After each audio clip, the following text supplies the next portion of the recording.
Atheists claim that Christianity has arisen from telephone game. Basically, one person said something to another person and legend grew, and basically it's totally different now than before.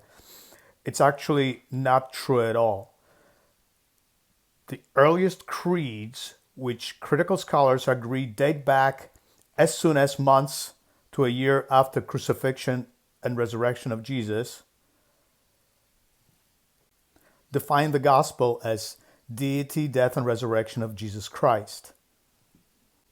The creeds are contained in the New Testament writings, and as I said before, the critical scholars see them as true statements of the belief of the earliest church.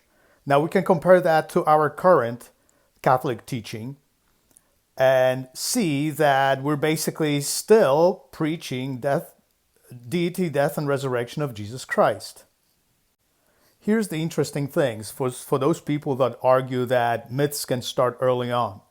Well, we have St. Paul writing in Galatians that 3 years into his ministry, he went back to Jerusalem and spoke with Peter and James, the relative of Jesus, called the brother of the Lord, who definitely knew Jesus and who definitely knew the gospel, and were aware of what the earliest church teachings were, obviously.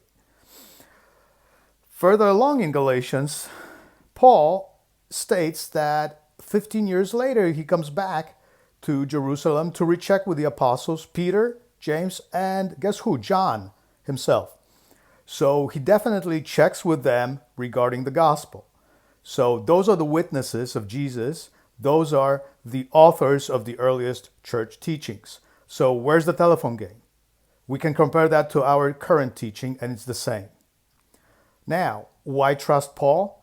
All the critical scholars love Paul. Paul was a PhD in the Old Testament, a Pharisee, a scholar, and a sort of, I don't know, Elon Musk of Christianity, someone that is really smart, someone that can generate results, someone that, can be credited with spreading Christianity single-handedly almost to the known world of the time. That's why the critical scholars trust Paul. They may not agree with his interpretations of, let's say, his vision of Jesus, but critical scholars agree that Paul would not lie and that indeed he did meet with the apostles and checked out the gospel with them.